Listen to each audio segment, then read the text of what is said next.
C'est le Nigeria, le Niger, l'Algérie jusqu'en Libye. Toutes ces blessures-là, ça c'est des coups de fouet des chaînes, nous torturent un peu de partout. Par la grâce de Dieu, la famille a pu trouver de l'argent et j'ai versé dans son compte en Gambie et j'ai eu ma liberté. Et chaque matin, ils viennent là, ils nous donnent le téléphone d'appeler. Si tu dis que si tu lances peut-être l'appel, ta soeur n'est pas connectée, ils vont commencer à nous taper. Ils nous mettent, si vous voyez mon pied là, mon pied tordu, c'est pas que c'est un accident, c'est les tortures. Nous étions au nombre de 6.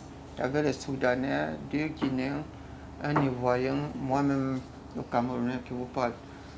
Donc c'est un peu ça. Ce n'était pas facile. Jusqu'au point que, jusqu'au jour qu'on a pu trouver l'argent.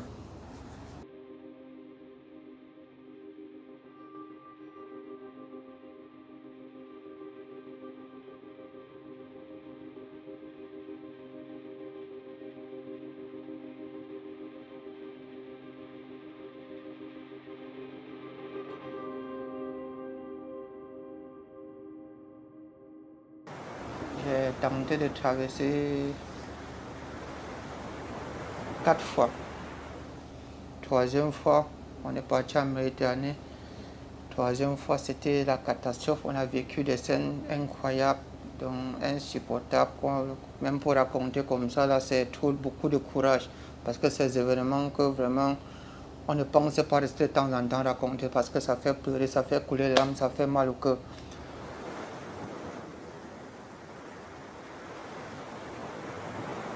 Mais très tôt le matin, à 8 h, la météo s'est gâtée.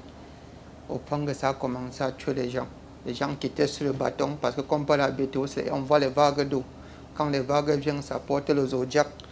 Ça envoie en l'air, le temps de redescendre. Les gens qui sont sur le ballon, ça tombe. 5 personnes sont mortes. La Libye n'est pas venue. Voilà comme on passe encore la nuit sur l'eau. Le lendemain, très tôt, le lendemain du jour, le matin, on a vu une femme qui était décédée dans le zodiac. On ne sait pas si c'est la famine, si c'est noyé, c'était la nuit. Dans le nord, on n'a pas eu l'occasion de vivre la scène.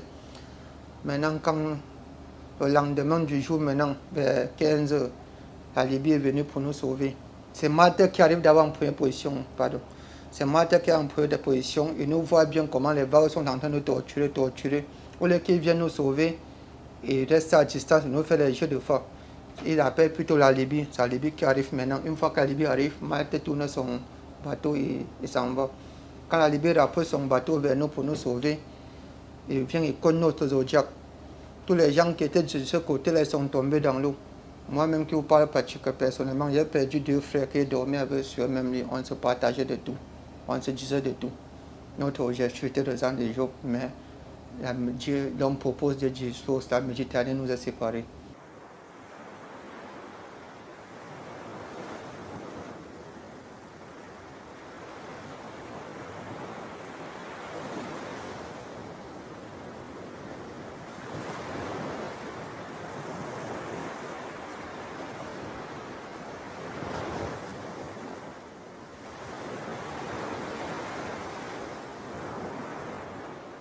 Je demande aussi à tout le gouvernement du monde entier, l'Union européenne plus précisément, s'il vous plaît, de faire tout l'effort d'envoyer les bateaux en Méditerranée, car nous les migrants que nous traversons en Méditerranée, nous on compte sur eux.